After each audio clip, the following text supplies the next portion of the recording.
Thank you everybody for coming to our L2 chat tonight. And this is what we call a thread.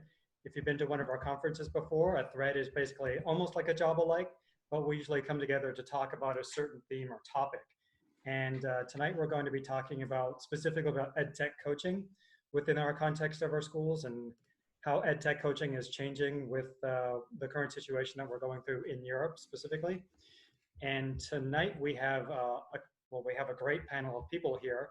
And keeping in mind, an L2 thread isn't necessarily listening to one person talk. The idea is that everyone gets involved and becomes part of the conversation because everyone's an expert and everyone has something to share. We got three kind of co-hosts to help guide the conversation along here. We have myself, my name's Stephen, and I'm the Director of Technology at the American School of Milan. And I also help organize the Learning 2 conference. We have on my screen, in no particular order, we have Simon May, who is at American School of Warsaw, who's the upper school EdTech coach now, right? Yep, and I'm also co-director of digital learning some days. Some days. You get to pick what days that is, right? Yeah. And today I definitely wasn't. And we have Miss Kim House, who is the EdTech coach at the Bavaria International School. We won't go around to the room. I'm sure everyone will get a chance to introduce themselves at some point. We're gonna just share some norms here. So the first time you kind of want to talk, be sure to introduce yourself and say what you do and what school you come from. And you can use both the hand raising feature within Zoom, but if you also just want to, kind of raise your hand and we will call on one of you to join in the conversation. Does that sound good to everybody? Yep. Excellent. Might be worth mentioning, Stephen, we've also got the chat too. If there's, oh yeah, absolutely. Use the chat if you great. want to throw a question out there to the group, and somebody will answer it. Not necessarily one of the three of us, but somebody will address it if you want to throw it up in the chat. And it's being recorded, and we're also saving the chat, so you'll get a copy of the chat as well if anyone posts any resources in there. Yeah, we've had a couple of these threads already, and the wealth of resources we've had in the chat function have just been amazing. So let's put the other threads to shame with the EdTech stuff that we can give out today. Okay, Kim, do you want to start with the first question? Absolutely. So it's kind of a general question. How are you supporting? We use the word stakeholders, but I think if we break it down, it's kind of a big question. So how are you supporting teachers right now with their individual needs and tech issues? And then we can also look at how are we supporting students and the rest of the community. But if we start with teachers, how are you supporting teachers right now as you've moved into distance learning? What you're doing at your school to get people going? Yeah, absolutely. So we attempted to build in some upskilling time for teachers into the schedule. It works pretty well for primary. Secondary teachers were finding it a little bit, they just couldn't find the time to do it. I think everybody's realizing that distance learning there's this big learning curve, right, of how much time it takes to actually look through all the work and give feedback, because you're not live with the kids in the room. So that kind of casual feedback that you can give isn't always happening. So there's a lot more time that you need to take for feedback. So one of the things we tried was building in some upskilling time. We created a Google site as well with lots of tutorials and just a whole range of all the tools they have access to, what you could use them for, which subjects they would be best applied to. So for the self-guided learners, we had a Google site ready to go. And then both myself and the other EdTech coach at our school were both bookable. So people are just booking us like they normally would, and we'll have one-on-one Google Meet sessions with them to do training, share our screen, and that kind of thing. Those are just some of the things we've been doing to help teachers. We had one PD day. I know, Anka, you said you had a PD day today. So we've had one PD day just to get everybody together. Luckily, we were able to physically come into school, which was helpful that day. So it was before we were on full lockdown. But I don't know, what are other people doing that they're finding useful and successful to really support teachers, especially the ones who are really shocked by the amount of tech they're going to have to now suddenly use, who weren't using that stuff before, or who are trying new tools? What are you guys doing? Okay, my name's Kate, and I just want to say that we do exactly what you're doing. But I think the biggest thing I have found is just a good relationship and a lot of love. because you've got to understand that it's hard and they don't know what they're doing.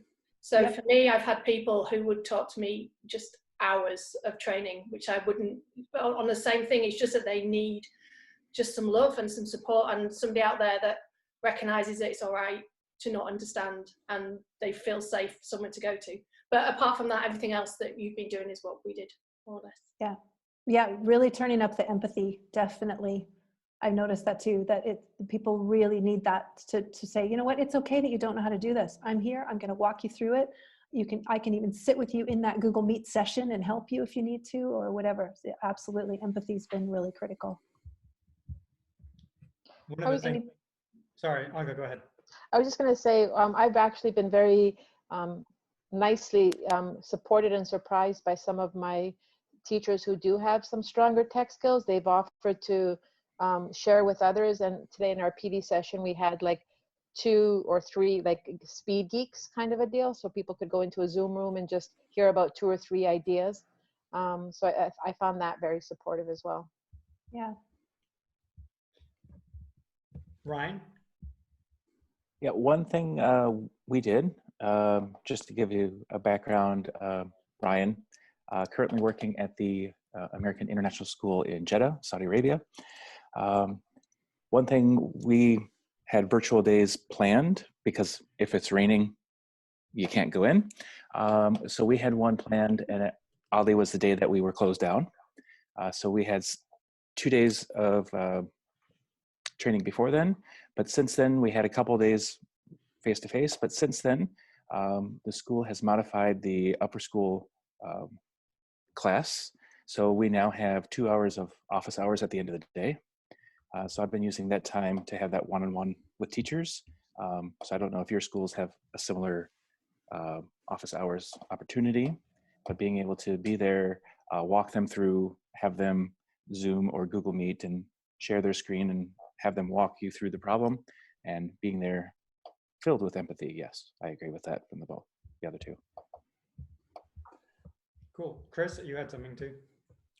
Yeah, I was just Chris from International Schools Organisation in Switzerland, along with Kate.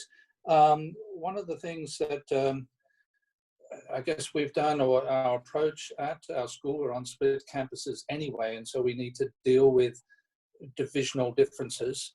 But in our learning management system, we had already established, as part of the way we work, a primary school faculty group, middle school faculty group, and high school faculty group, and our coaches work within those divisional groups. So one of the initiatives, and Kate set it up in the high school and worked particularly well in the high school, was posting threads or conversation threads to support discussion, to support the interchange of ideas. Anka mentioned, teachers putting their hands up. We have a lot of collective knowledge and understanding in our divisions, and using these threads provided people a place to make comments, to suggest the things that work well, and to share out. Other threads were, what didn't work, what questions do you have, and we're going to try and get an answer for you. That's been really helpful. Yeah, that FAQ is kind of an area too for discussion. What tools are people using for that kind of a thing, for an FAQ section? As I say, our learning management system, John has the same, Schoology. Yeah. We've just borrowed a learning type, a discussion, and so we posted these discussion headers, and people work within that. One of the things I think you all appreciate, certainly in the first instance, keeping the tools familiar and the tool set limited is the best first approach, and that's what we've been doing. And actually, an observation, we're talking about upskilling and tech skills, or teachers taking on tech skills beyond what they're used to. Actually, in a funny way, this situation has provided a huge impetus aka kick up the bum for a number of teachers to push themselves a bit more. And I think they have been pleasantly surprised just how good they are, or that they've discovered tools that they could, hopefully when things settle down, recognize that actually moving forward, this is going to be useful, and they have learned skills that are going to make them better teachers moving forward. It's been really cool. That's a plus side of things. Yeah, falling into that idea, one of the things we did was, and I'm pointing down at Annalie because on my screen she's down, she's my ed tech coach. But when we made our site with tools, we actually reached out to other teachers and said, how do you use this tool in your classroom? And could you record yourself making a screencastify or a video? So that when we actually shared it with our teachers, it was in context. It wasn't, oh no, here's the ed tech coach with another video. Here's Stephen with another video. It was, here's that other teacher actually using in their classroom. It's not some, they got to see it within the lens of a teaching and learning. So that was pretty effective for us. A question for the group. Hi, I'm Matt. How structured versus unstructured, I guess, is your plan?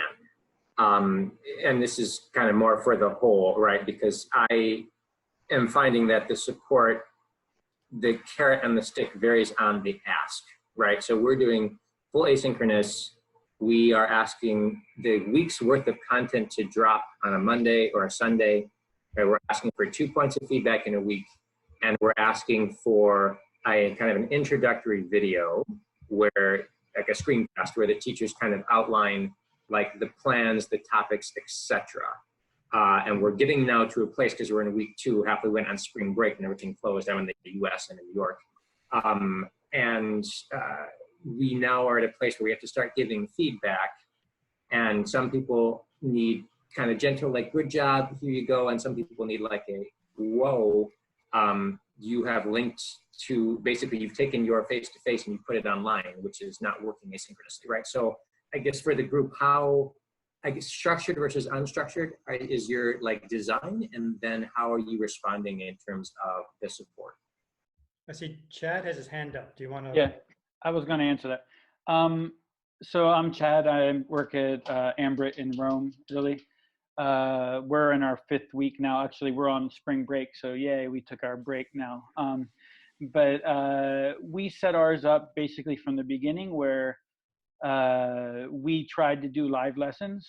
And so in our middle school, we rescheduled all the classes in a certain way that we have 3 classes a day for each middle school class. Our school only goes to middle school, so we have from early childhood through middle school. Our middle schools do 3 lessons a day that are an hour and a half long, and the major subjects they do twice a week, and the other subjects they do once a week. We try to help them so that the teachers don't do the hour and a half with them the whole time. They might meet at the beginning, do the instructional part, and follow along in the Google Doc or something in classroom, and then meet back up with the students later. We try not to do the whole 90 minutes. Sometimes it happens. Maybe the art lesson might be a full 90-minute lesson. In primary, we do, again, 2 to 3 lessons a day for a shorter period of time. I think they're online till about 12:30, from 9 to 12:30. So you get the feel of being in the classroom with the other students. My son, who's in the last year of early childhood, they do basically all asynchronous learning, where the teacher posts each morning different activities for them to follow along with. And they meet twice a week in smaller group live lessons, where they do like a 20-minute catch up, how's everybody doing? And they do kind of fun activities, scavenger hunts, these kind of things with the other kids in class. It just gives them a sense of feel of being part of, still being part of the class and part of the community. I know my youngest really looks forward to it. It's hard for me to kind of, and this is a conversation for another meeting I saw, but it's hard for me to kind of follow every lesson he does and teach him the things he needs to learn. But I think it gives us, my daughter is also in middle school, so I see a little bit of different age groups. And I think having them have the live lessons and still be kind of like a day of school is really good for them. I think only asynchronous is probably we thought about that, and we decided we really wanted to have some live time with the teachers. And I have to say, going back to the conversation before, in our last staff meeting, I said, look, now you guys know how to do a lot of these things. When we come back from this, don't say you don't know how to do these things anymore. It's just kind of like, and everyone started laughing, because it was a way for them to say, okay, us as teachers, we now have these tools and we're learning how to use them. And going back to the other conversation as well, it's good for both the students and the teachers to have this possibility.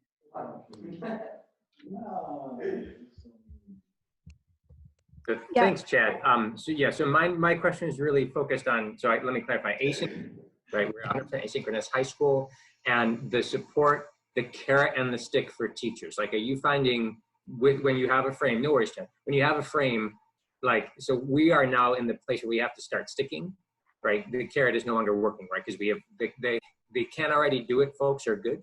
And those who now need the support, right? And we found this group called Modern Classroom. So we gave everyone an asynchronous class where they had to submit 3 artifacts from their online class. And then this group gave us feedback on it. So the PD is there, right? We've about half of our teachers have gone through it because they're overwhelmed. But when we go in, we're finding that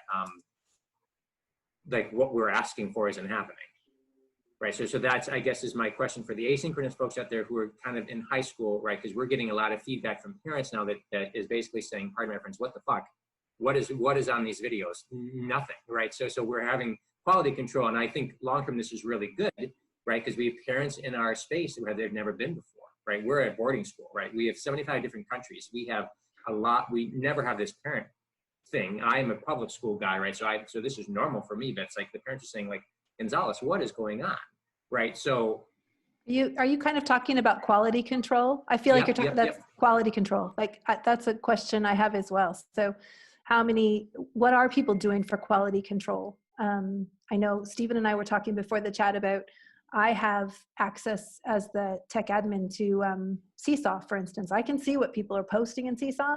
I'm not looking at it as quality control, but more as an opportunity for me to help those teachers who might be struggling with what they're posting. I also have access to Google Classroom for the teachers who are using Google Classroom.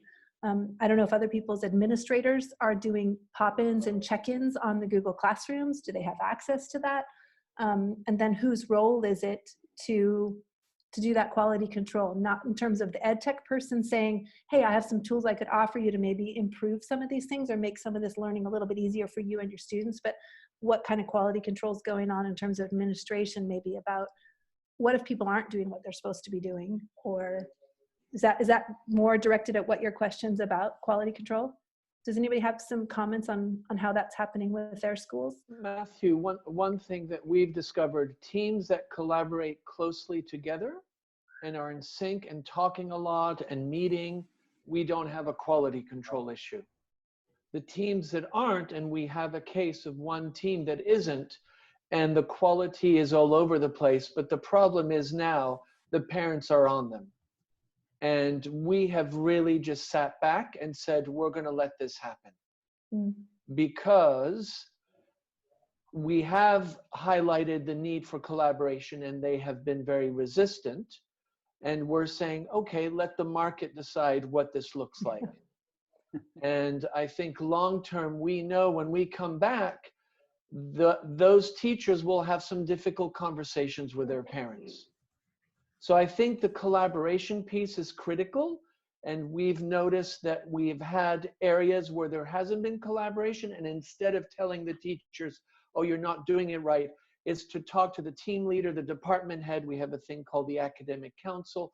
And we've been working with our academic councils in the group. We are grouped by IB groups. And that has been a very powerful way to really get people to come in. And it's been amazing to see some teams that maybe face-to-face were not engaged in that collaboration culture and have realized for them to survive in this, they need to collaborate. Because what happens is their resources shared, somebody says, let me do this. And I think suddenly people are like, wow, this actually makes my life easier.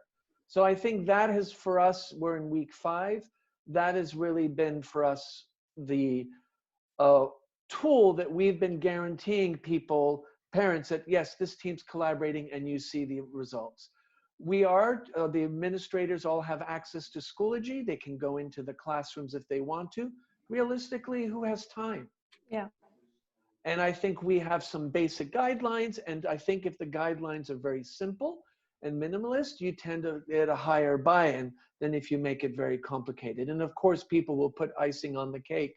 But I think what we've discovered, that icing, if it happens with the team, then everybody benefits. And generally the feedback from the parents is very clear.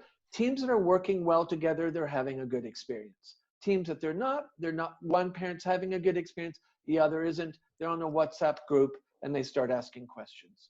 So I think that's what I can report back from our experience. I like the let the market decide.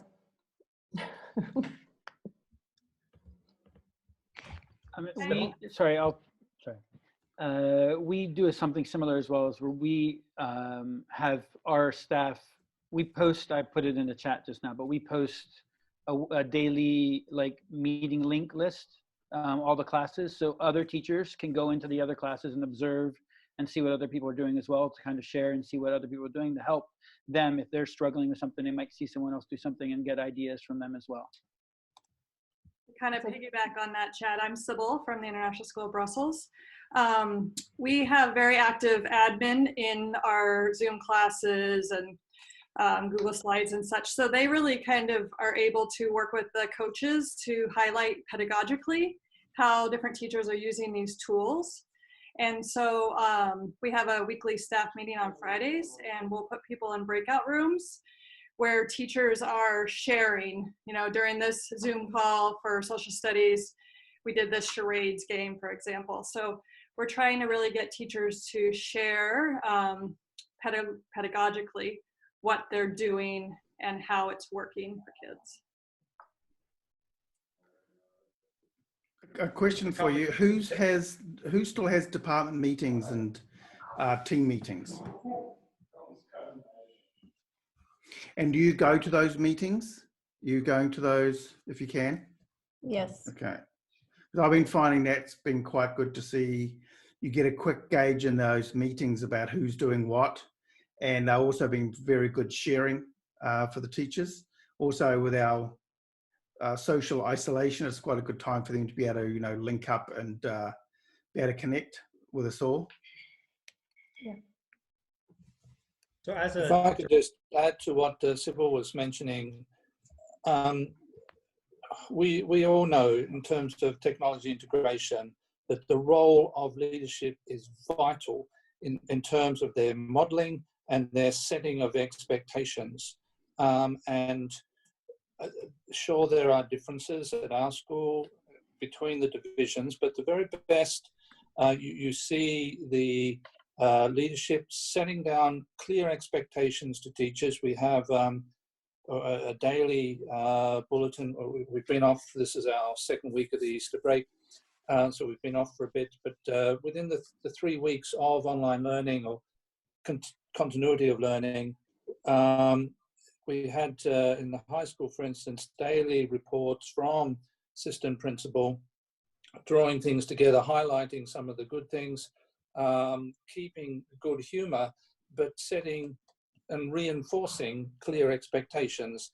And again, that idea of the shared list, middle school, primary school, dropping into leadership, that is, dropping into the homeroom meetings or teacher meetings with the students. This is all just good leadership. And that doesn't change. That's what leadership should be doing. They should be visible. They should be modeling. They should be setting clear expectations. And yeah, ours certainly are, and it makes a difference. Those are great points, Chris. Yep. Yeah. As a director of technology, I'm curious to all the coaches in the room, how you feel like your job has kind of changed, because of before you were able to walk down the halls and pop into people's classrooms and say, hey, how you doing? Can I help you with anything? And now you kind of like having to, you can't do that anymore. And now you might be the most popular person on campus because everyone needs your expertise.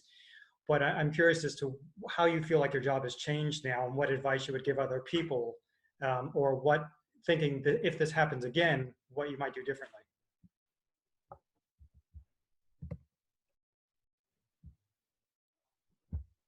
Annalie, I know you want to say something. Yeah, my name is Annalie. I work with Stephen at the American School of Milan. My job has certainly changed a lot because I would say 50% of the time I'm working with teachers and the other 50% I work with students when we are in the actual physical school building. And having made this shift, I'm now almost 100% working with teachers. And so my role has more shifted into a help desk situation where once we launched our resource website that Stephen was mentioning earlier, it's really been on a need basis where teachers are coming to me with questions and problems, whereas when we were in the physical building, it was me sort of putting that out there before they had the problem. So it's a big shift of being proactive and reactive. So I think hindsight is 20/20, but if we were to go back, I think oftentimes we make things optional in terms of who wants to learn the new updates of Seesaw. Come to this training in the morning and we'll serve you muffins, and we get 5 people to show up. Whereas, now I wish we had made things like that required training, whether it's Seesaw or Google Classroom or whatnot. Even we've done speed geeking before where they get just a taste of different tools. But what happens after those quick 5 minutes about learning about that tool? How do we take that learning so that we know that they're trying it and feeling confident about it? Because we certainly had a big percentage of our teachers enter this remote learning and not feeling prepared for it, for sure. Yeah, it's really a case of the just in time versus just in case learning, and the people who were, kind of not showing up for the trainings, who now it's just in time. Now they need it, and that's what my role. I feel like I'm working 24/7. I am always answering people's questions or finding a resource for them, and like you said, it's a lot more help desk kind of stuff in like nitty gritties of how do I make this tool do this thing that I want it to do versus applying it more broadly to curriculum needs or lesson planning and things like that. I feel like I'm doing a lot more support style, and like Kate was saying, really pumping up the empathy, because there's the people I'm generally helping the most are the people who need the most help, so they need a lot of patience and support. So Bill had his hand up for a second and then he lowered it and he put it up again and then he Bill. I'm going to blame that on my mouse. Bill from International School of Panama. I work with Frank. Okay, can you hear me? Yep. Yep.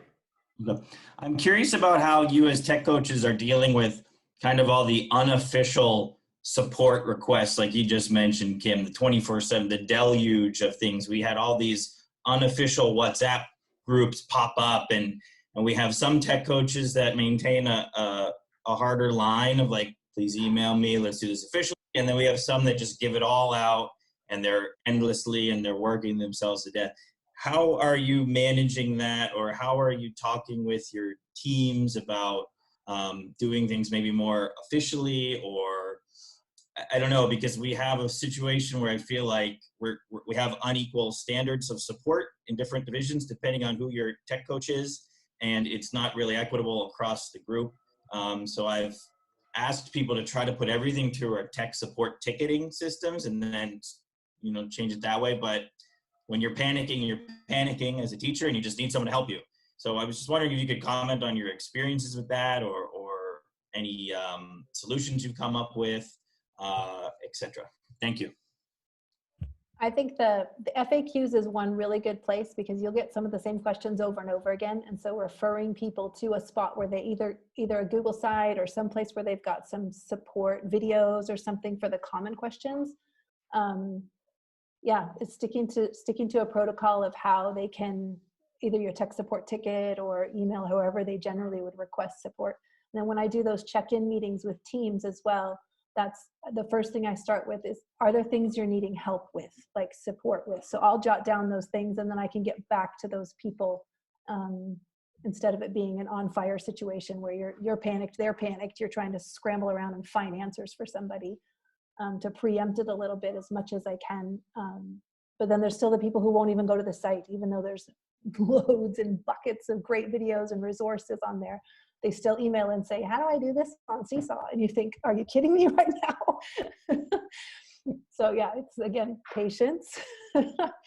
But having a spot to send them to. And if I send them an email back, then all I'm doing is kind of reinforcing that that's a great way to contact me with those questions. So if I send an email back, it's going to say, hey, check this out on the site. You'll find it on this page. Go watch that video, instead of me answering 15 people with the same answer. You know what I mean? What are other people doing to scaffold that support for teachers and not overwhelm yourselves with so much stuff to do? Heather, you had your hand up, and then we'll have Anka. Right, I'm Heather Roy. I'm from the American School of Dubai. And so one of the things we've got is, again, that help desk ticket set up. So we've set it up too, so that we're also supporting parents and students with our school version. And it's really for staff. But what we're doing now is all help requests go through the classroom teacher, because we find more often than not, it was the classroom teacher might have been the issue in the beginning to start with. They forgot to share something properly. They didn't link something right.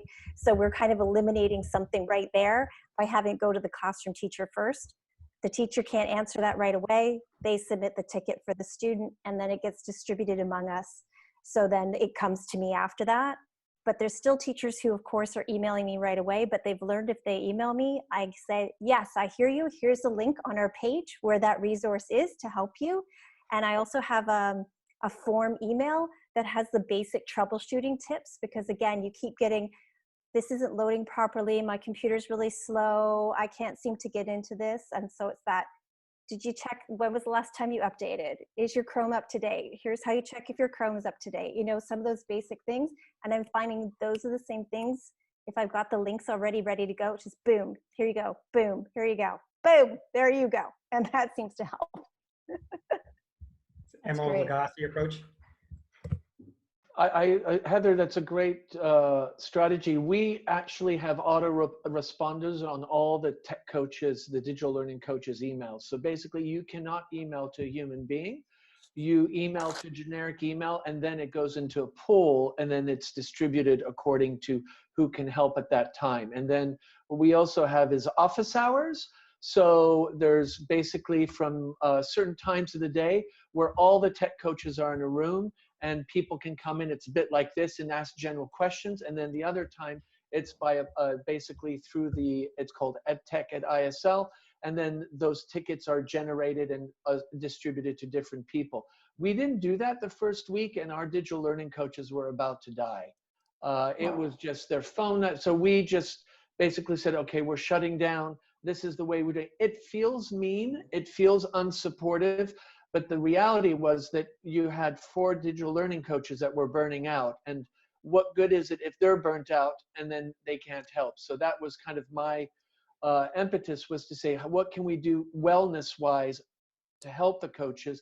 And it seems also in the autoresponder, there's a website, there's the FAQ, there's some video tutorials, there's enough information there. If you go through all that, the chances are that you'll be able to solve your own problem. But one of the things that I definitely was worried about was the library and digital learning coaches' wellness, because they were just they just got slammed that first week. And I was like, this is not sustainable long-term. So, and at first there was some pushback, but now I think people are in a flow and they get it, and they get all the video meets that they need, but it's within a context and a certain way of doing it. And I think for us, the reason we did that was because of our own well-being, and in the long run, hopefully the well-being of the teachers.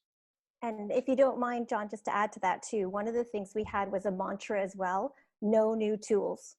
So although people would keep asking, hey, this is free now, this is free now, this is free now, we would say, no new tools. Here's our core, get to know the core and make the most of the core, nothing new. That's really great advice. Yeah. Everyone's putting thumbs up, and I feel like that's good for the first 2.5 weeks. And then my frustration is I have teachers wanting to use new tools, and because of GDPR and because our senior leadership doesn't want to release too much, I'm like, no, no, no, no, no. And I'm like, I don't want to say no to tech, you know, good tools. I'm not saying, I understand it's a balance totally. And I think initially starting out, that's the best route, is stick with what you know. But I think we're going to get to a point where, I don't know about other schools, but we don't have a huge variety of purchased apps to begin with. And things like, you know, something as simple as Padlet, our teachers currently can't use because it was never on our list of approved apps initially. So I'm kind of anxious to, not anxious, I'm excited about actually adding a little bit for the teachers. Yeah. Anka, one thing that we discovered with our library team is that the librarians had a lot to do, but the library assistants, who actually tend to be more doing physical work, weeding, supporting students in the library, suddenly they didn't have much work. And what we've got the library assistants doing, they're doing all the data mapping of new apps. So what we're doing is if somebody has a new app, we have them do the data map, and that way we can accelerate some of that adoption. And they're using the 9 DPIA, and that's worked quite well because suddenly we realize here's some people that actually it wanted to work, but because of the circumstance and the type of workflows they had, they couldn't. And this was something that we found has been really helpful. So like Padlet was one, Padlet Backpack, when Zoom came online. So that that's not the case for everybody, but we found shifting resources to address some of that need was really helpful. I also wanted to just make a comment earlier about one way that for ed tech coordinators, what we've done is the first line of technical assistance is all handled by our technicians and our IT admin, who I guess for sure our technicians maybe don't have as much work to do because they're not even in school right now. So they're taking the first initial run through of all the submitted tickets, and then only things that they feel like, oh, Anka or Will or whoever needs to handle this, then they'll send it onward to us. So we almost have like a level 1, level 2 support system going. Yeah, I agree. I don't think anybody's saying don't introduce any new tools at all. I think we're more saying, let's start with the stuff that everybody needs to get familiar with and then add on new tools as needed, especially for the teachers who are ready. I have lots of teachers, our science team has just been phenomenal, and they are ready for some new stuff that we already had, but they didn't know how to use it. So it wasn't adding a new tool to the list, it's just introducing them to something that they didn't know we had, right? And how to use it. I also think it's not just using the tool, but using the tool well.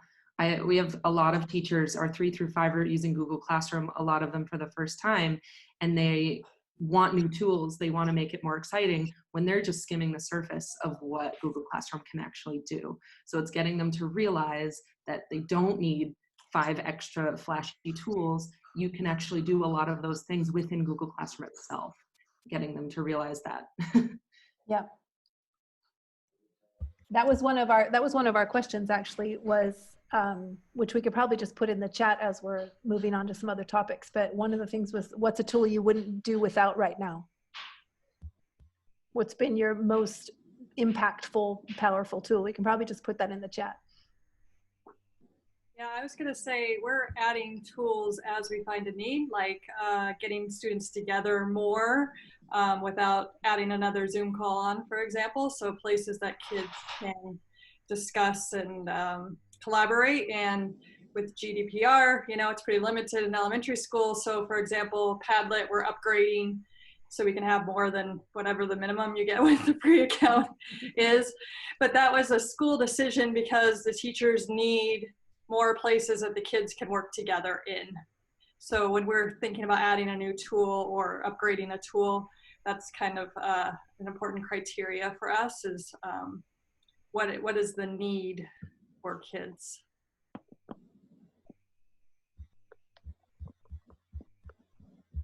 Yeah, and recognizing that collaboration and that seeing each other and community building is still is even more important than it was when we were together in the classroom, that they're really isolated, a lot of the kids, and having those times, and if there's tools that are going to allow them to be collaborative and work together and see each other, then those are definitely places we want to invest time. And like John was saying, to, you know, get other people who can do that vetting and answer some of those questions about data protection that are essential for us in Europe.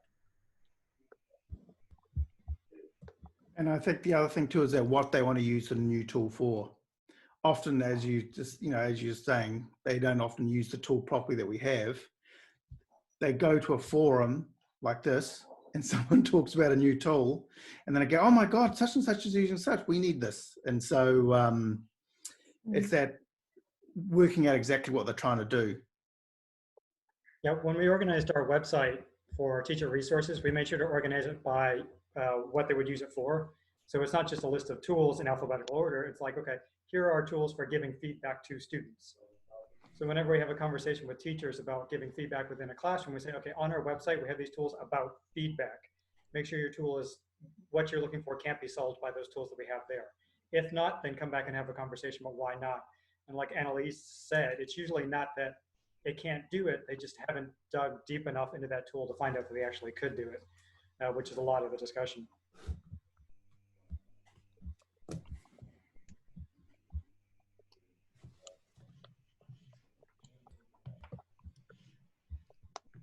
One of the other, yeah, go ahead, Everyone's looking at the chat now because they want to see what tools people are using.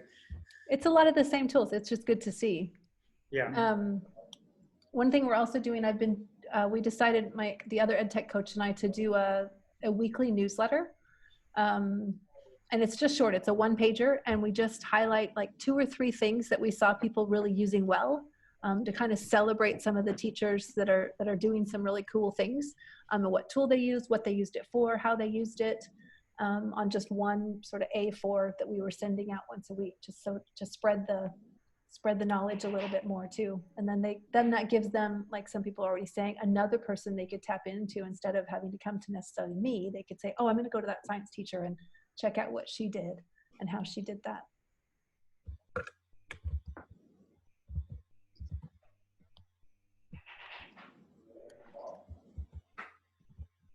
One of the other questions we had was, how are we going to keep the momentum going? I don't know how long everybody else anticipates being in this situation. And like we've said, we may go out of this situation and go back into distance learning at some point again, depending on what happens. I know Germany right now is making some decisions today about what's going to happen with schools and when we'll go back. So how are we keeping the momentum going? I know we're coming off an Easter break.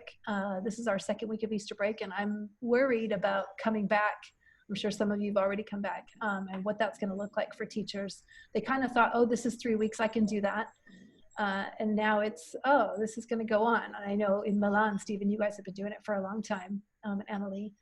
So how do you keep that momentum going and keep people moving forward and supported? I think pacing's really important. You know, I think all of us got thrown into this and there was a high level of enthusiasm and people were working long hours, and just sitting in front of a screen all day, all those different dynamics. I think it's pacing. And I think if you can really kind of, we basically told all our teachers to cut their content by 1/3. After the first 2 weeks, we're like, okay, this is not tenable for anybody. And so we really said, let's scale back, let's make it more purposeful, let's really think about this, make sure you're taking care of yourself, breaks, and I think that has been one way. I think the thing that we're facing is we're going to come back, but not everybody. And it'll be a phased approach, so we're going to have to continue some people doing online learning. Talking to Brian today in Copenhagen, they can't have more than 10 kids in the classroom, and only lower school, primary. So they're going to have to divide classes into 2. That means now we need to find another teacher for that. I think just that in itself will see us still continuing to deliver online much longer, even though there will be points where people will return. So I think for me, the big challenge is how do we do the face-to-face and online at the same time, and how do we do a phased approach like that? That's something I'm really grappling with, and curious if anybody else has thought about that. Go ahead, Simon. We started our first part was actually because we were having a lot of kids away. They decided not to come to school before we actually closed the doors. So what was killing the teachers was actually they were teaching their lessons plus also organizing an online environment which was meaningful for those kids who are being self-isolated or for whatever reason not coming to school. So I think if we ever return to that, I'd hope we never return to that really, because it was a killer for the teachers, not so much the kids, but definitely the teachers. The staff were just, they're tired now, but they were exhausted. And I know a lot of them were developing their skills at the same thing, but having that face-to-face content and then the kids away at home delivering online style was just, and then them having to check in with those kids at home, it was a little bit getting a bit unrealistic. So then when we finally closed the doors, I think a lot of people were going, thank you. So I don't know how, if we came back to that, if we could even look at that sort of model of that sort of thing happening. Frank, you had your hand up, and then we'll have Chad. Yeah, we are going synchronous. There's morning meetings every single day from K till 5. I'm the elementary school tech integrationist STEM teacher at International School Panama. So we're going at a pretty rapid pace still. For the lower grades, they're doing smaller group morning meetings, but it's still every single day. There's a morning meeting. There's still face-to-face. And our specialists, they're still going at a rapid pace. And I'm warning them, like, this is not sustainable. We can't keep this up. So there is a phase to more inquiry-based, asynchronous, long-term projects. But if we keep this pace up, things are gonna crash and burn pretty hard. And then I just got the luxury of getting handed our Google site from our admins because they couldn't handle this huge beast that they created. So it's the my elementary job. Google site, not my Elementary, Google. yes, elementary Google site. So I've been tasked to withdraw teachers. So we had 100 teachers accessing this Google site, publishing every 2 seconds. So now I've had to kind of rip it apart and be like, okay, this is the way it's going to be. And we have new teachers or teachers who barely got that system down, and now they have to learn a new system. So my hands are full. Really Yeah, full. Frank, Chad, I want you to jump in a second, but the conversation's come up a lot recently, especially the pushback from parents, where it's this idea of if a teacher's not in front of a computer doing a video chat, there's no learning going on. There's no teaching going on. Something must be wrong. And that's some of the pushback that we're getting. We're trying to have that conversation with parents and even some leadership team members going, just because a teacher isn't standing in front of a bunch of kids doesn't mean learning isn't going on, and doesn't mean just because you've racked up 2 hours of teaching through video doesn't mean any learning actually happened. In a typical kindergarten classroom, a teacher doesn't stand in front of the room for an hour and just talk to the kids. That's not how it works. So when you have these parents expecting to see their kids sitting in front of a computer for an hour, it's just ridiculous. And that's kind of my worry is, I'm worried about keeping the morale now, yes, but I'm also worried, but the research kind of is pushing us in a direction where we're going to be in and out for the next, until a vaccine. I think there was a good article today saying 2 months out, 1 month in, 2 months out, 1 month in type of flexible environment. So how do you blur the edges between the 4 walls of your classroom and your digital classroom? We keep talking about hybrid classrooms, blended classrooms, but how do we make sure that we don't have this hard wall every 2 months when we leave the classroom and come back to the classroom, and make it so it's an easy transition so we don't have this issue of teachers teaching twice? Are some of the thoughts that I have in my head, and that's some of the PD that I'm trying to design in the back of my mind is how do you move a teacher from this 4 walls of their classroom, which we've been preaching for I don't know how many years, to get out of the 4 walls of their classroom and have this kind of amorphous kind of classroom that's online and physical, is kind of what I'm trying to think about.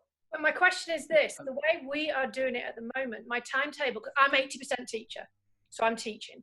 And my timetable that I would normally have at school is not what I'm doing online. So my bigger question isn't that I feel like a newly qualified teacher. I'm going to say that now. As a tech coach, I feel like it's been a hell of a roller coaster. But as a teacher, geez, I was an all right teacher. I wasn't the best in the world, but I'm not the worst. I'm a reasonable teacher, you know? I did an all right job. And now I'm like, I've had to relearn everything I know about teaching because I'm doing it online. It's like, it's a total roller coaster. But my problem is my timetable. I see my kids for, I have that 1 hour. They break up into breakout rooms. I've learned what to do with them. But then I see them for 3 hours when I go back into a classroom. So my problem's not the walls. My timetable, the amount of time we spend changes. Now that's the thing I don't know how you can, we do project-based, but I'm a design teacher, so it's project-based in any case. And we've developed a curriculum that go with it. And I think a lot of the teachers at school have done that. But my question more is, it's not the walls necessarily, but it's the timetable and what how you deliver it. That's what I would find hardest to understand, I think. Yeah, okay. I'll jump in because I also teach design, Kate. So so I'm kind of in the same boat with you in that aspect. I was just asked this morning to think of could we set up our classrooms as basically TV studios almost, for if we had a certain number of kids at class certain days and certain number of kids at class other days come September, or whenever we end up going back to school. Because in Italy, as Stephen and Annalena know, we don't really know. They say May 3rd right now is the last day, but it's probably going to get pushed back after that. And so we were like, okay, well, what does that phase 2 look like, and how is that rollout going to look like? Are we going to set up basically an iPad that streams the class with the few kids that are in class and other people follow along online? Do you go back to normal lesson hours? That's our thing too. We change all of our lesson jazz hands in a classroom. This is me. Yeah. I move a jazz hands. You move around. You try and get enthusiasm by personality. Right. But then when you're on a screen, you do it a bit because that's who I am. But it's a different experience, and having a kid on a wall watching me walking around in a class.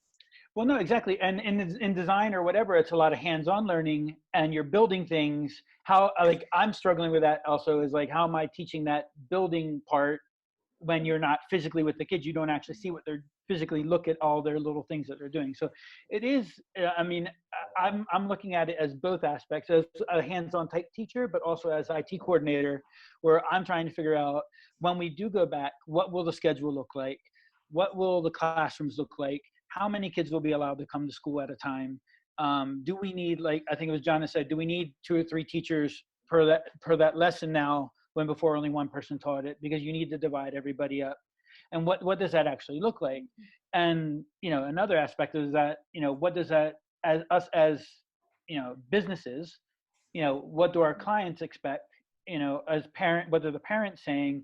We do 1 hour less of teaching time, let's say classroom time, with our middle school, and parents are complaining about it, that we're not doing enough. But then other parents are complaining that we're doing too much and their kids are in front of the computer too much. And it's like, from a business aspect, what also is that aspect? Where do you draw that line?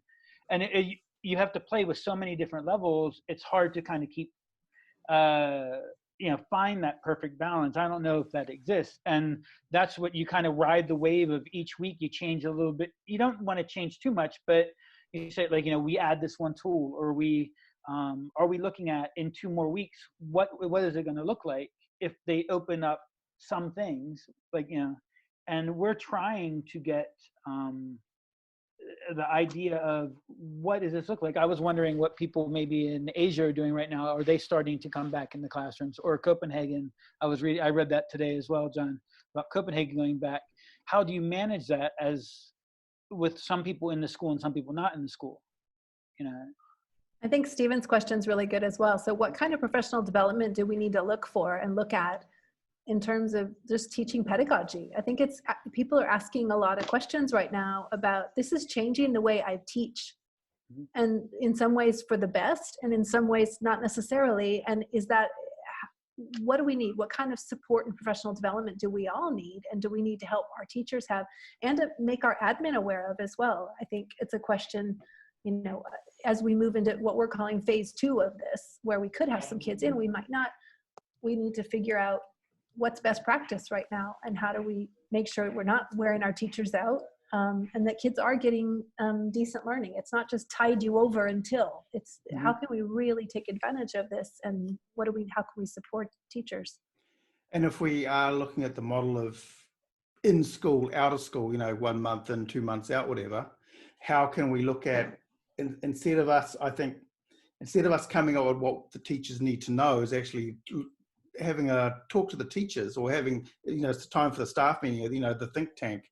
How can we take what we've done, the best parts, and then try and make it sustainable for the teachers? Because it's quite incredible when some of them are now talking about how much they've how much they've enjoyed this experience. There's certain things that they've really enjoyed about it.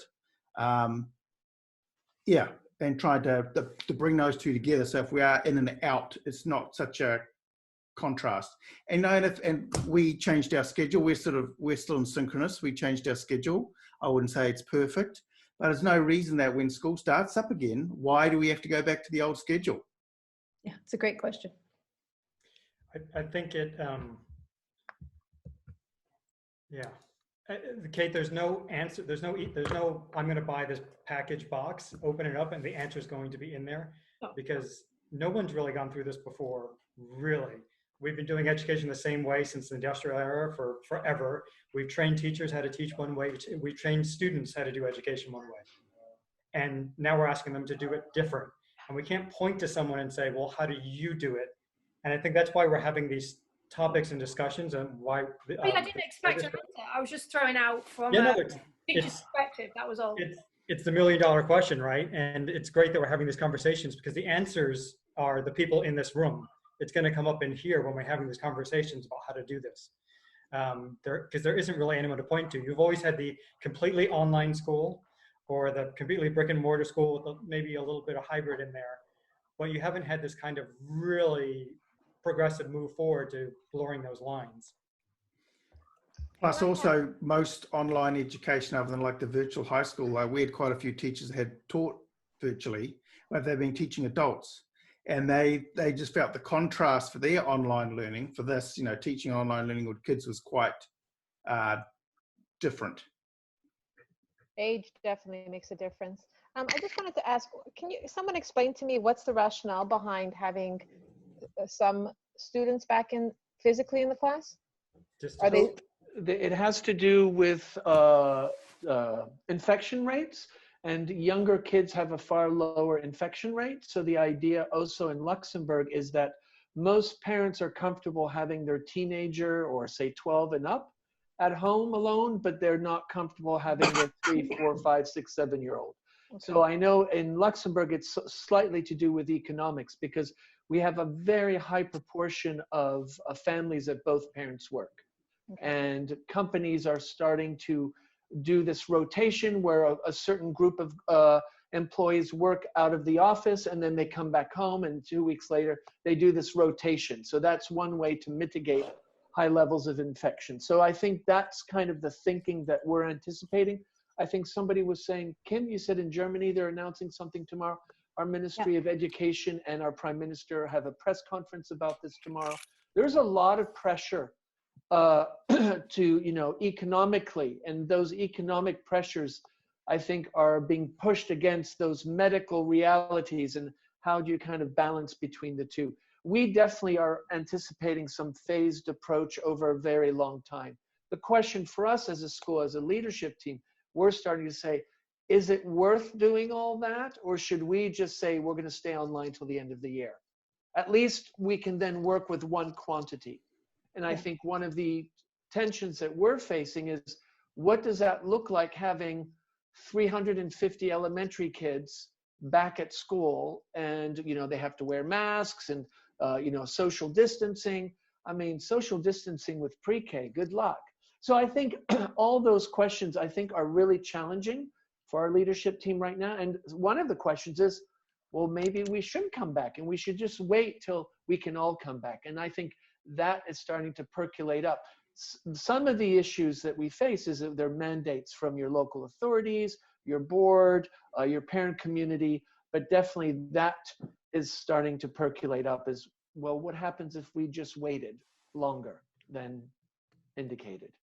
And you have parents who need to go back to work potentially. So Yes. then those kids might not be able to have virtual learning. So, yeah, big questions. Yeah. And hopefully we have a lot more conversations like this to work out some of those answers.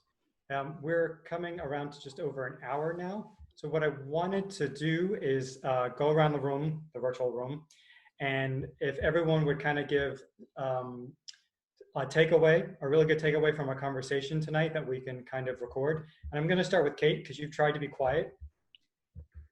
So I'm going to pick on you now if you wanted to go first. This is unusual for me to be quiet as well, so I've tried very hard. Actually, there's the other Kate. The other Kate is still trying to be quiet. Hi. Hi, Kate.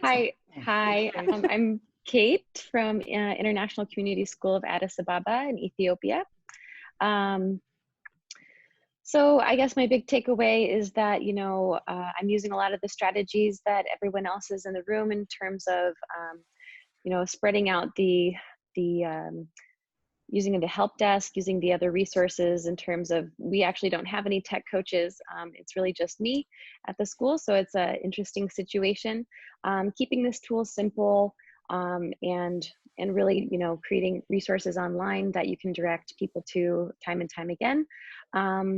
We don't have so much of the issues in terms of, we're totally asynchronous, and we're doing this till the end of the year, so we don't have a lot of these up in the air questions, but it's just reassuring to know that, all the questions that have come up, we're in the same boat, and yeah, we're using the same strategies, so it's nice to be reassured about that.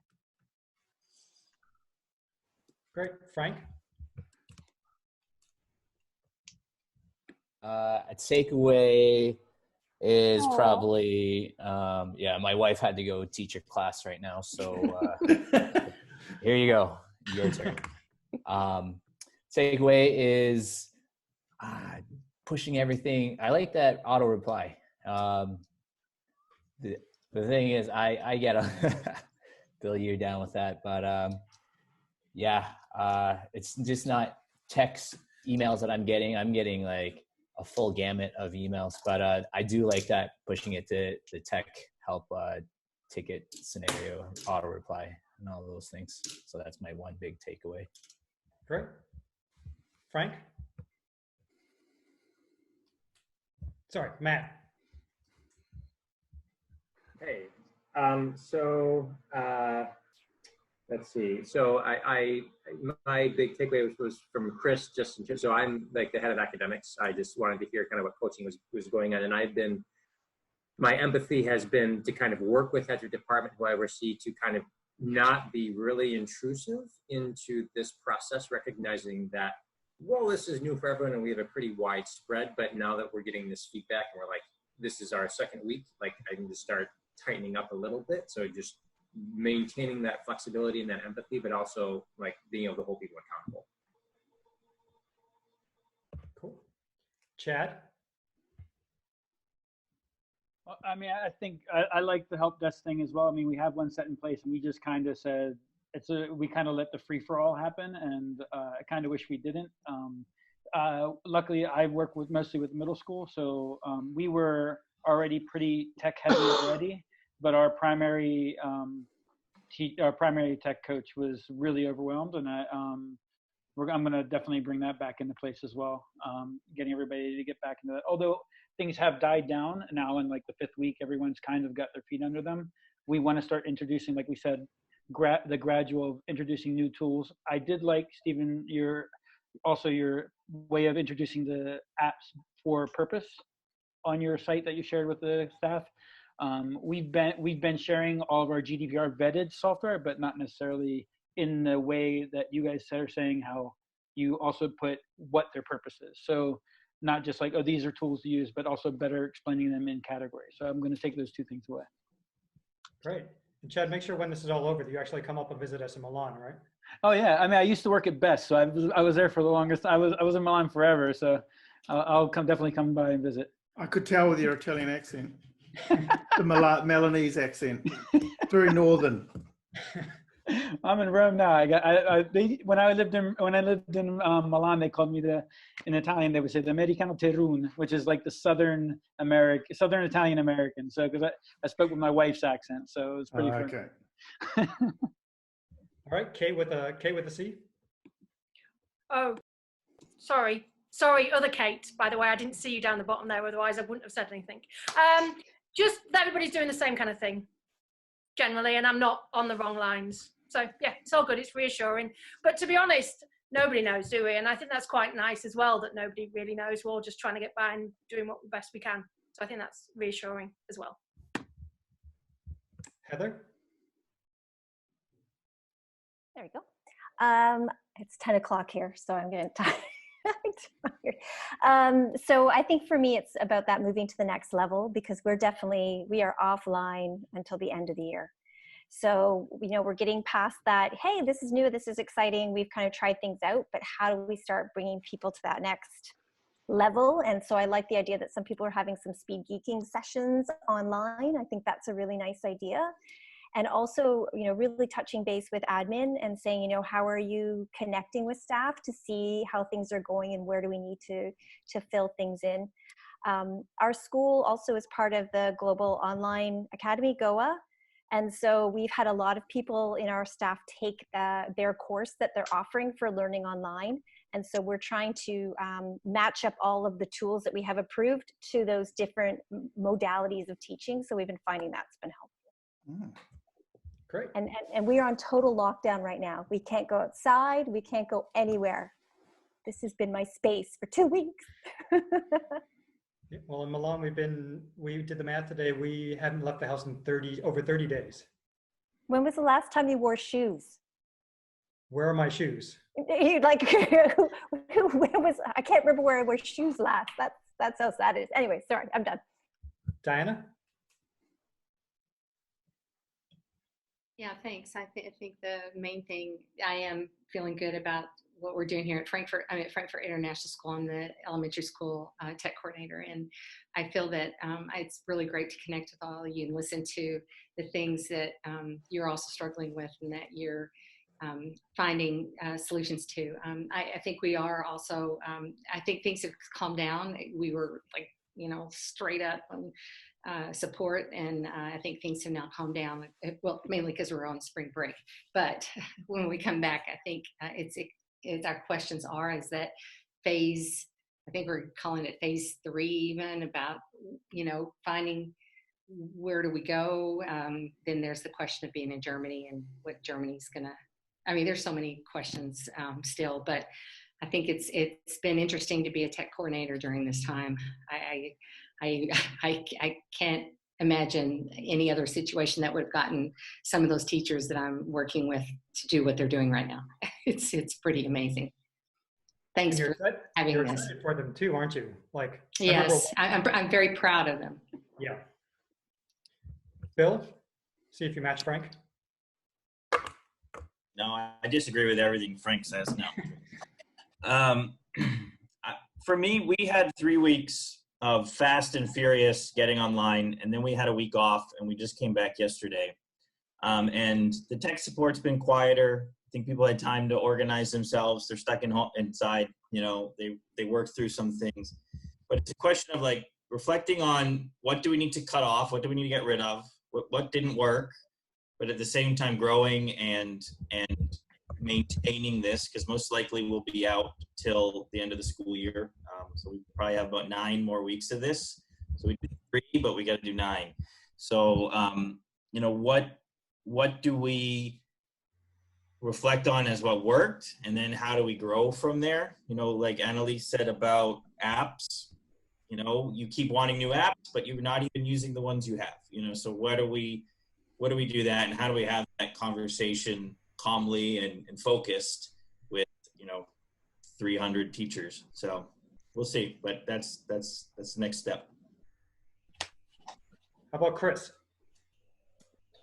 Yeah, thank you. I takeaway is for those that have mentioned the Global Online Academy, I definitely want to look into that more. Absolutely, Kate highlighted it. The pedagogical approach to online teaching is different to classroom teaching. Also a real consideration though, and John touched on it, that you know, as an institution, even though we in Switzerland were absolutely directed by our cantonal and federal authorities, you know, first and foremost, we have a responsibility to our teachers, our students, and our parents. And, you know, maybe we have a choice to control when we might come back. I think there is certainly, following the move in Denmark recently, and we may see other European countries moving to a phased reintroduction of schooling, starting at the primary. And I really feel that this hybrid situation with students at home, students at school, is worst possible scenario for teachers, schools to deal with, and potentially should be avoided. At least we have to consider the teacher's point of view in that scenario, and deciding, you know, when is it right to come back to school. I know, for instance, so, you know, the high school, we all appreciate the grade 12s in particular have been robbed, or the senior students have been robbed of a really important year of their lives. And to be able to provide some of the normality, the rituals that we would normally, our high school would jump at that. But we have to be good for teachers, so their health and well-being. Yeah. So a great conversation. Thank you. Absolutely true. Sybil. Yeah, I agree. It's been a great conversation. Everybody's just working so hard through this. So I really like what Diana shared in the chat about the crowdsourcing Padlet. So thinking about using those tools that we use with students, with our staff as well, upskill everybody along the way, but just somewhere we got to make visible what's happening in all these little silos of classrooms. And so that crowdsourcing idea is a great one. Thanks. Miss Annalee? Yeah, I'm taking away a lot of good feedback about how to make PD meaningful. I think our teachers, even though we're in the 8th week, are still overwhelmed, are still working from morning, noon, night. And they, you know, they have meetings with admin, they have meetings with our curriculum coordinator, they have meetings with specialist teachers. So giving them opportunities to upskill without just being one more meeting they have to attend that takes away from their teaching and planning and grading time. But I've got about 3 pages of notes from this conversation. So you've given me a lot of good food for thought. So thank you. Great. One of our last participants, John.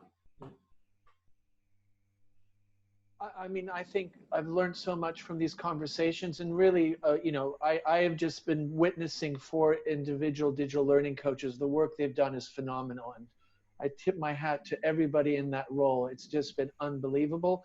And I think, you know, never in my lifetime would I have thought that so many people would accelerate to engaging with digital literacy and digital fluency. Now my concern is, when we all get together, how are we going to take advantage of that? What's the next step to really leverage that and remind people that, listen, you did it online, why wouldn't you do it offline? And that's some of the things that I'm starting to think is what you know, we've had this kind of dished out to us, not always pleasant and challenging, but never have I got 300 people all online working hard. And now what do we do with that? How can we really take advantage of that? But thank you, everybody, for your input. Fantastic. Anka, did you get a chance? I didn't, but Annalise said a lot of what I just wanted to say is, I think for me, our school needs to focus on how to share best practices. And there's, I don't know, I can think of 3 different ways that people came up with suggestions here. So focusing on that, I think in the coming weeks will motivate people, number 1, give them new, fresh ideas, and encourage collaboration. Great. All right, I'd like to hear from Kim and Simon now. Who's going to go first? Well, ladies first. Okay. Yeah, backing off of what John just said, I've wanted a revolution for a long time, as John Micton knows. So this kind of came fast and furious, and I guess what's next, and what do we keep, and how do we foster the really good things that have been going on, and keep that growing when we go back to a face-to-face classroom, because so many things have changed within our own school environment, and the revolution I wanted is kind of happening. I just want to make sure we can hold on to some of the really good things and push people forward in their practice to utilize some of these tools that they're learning and doing so well with. What's next? So I think for me, this is like, we're all the same, but we're all different. Each of our school communities is a little different. So we all have a little twist on how our school's structured. And I think the other thing that this has given is the opportunity for teachers to take a risk.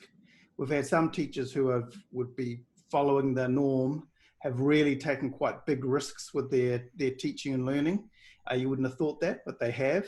So I think this situation is really, and so we've seen a lot of teachers just grabbing it by the horns and just like really trying to do their best. And also the kids have really, like most of the kids, I shouldn't say all, have really grabbed it as well. That's me over. Out. Now that we figured out how to stop the Zoom bombers from coming into our classrooms. All right, everybody. Thank you so much for joining us this evening. One of the things I'm looking forward to is when we actually have another Learning to conference where we can actually meet face to face again and actually have these conversations, because they're so enriching, and it's not a sales pitch. It's just people getting together and sharing what great ideas and practices they're doing at the school. So be sure to look out for the other Learning to threads that we have coming out.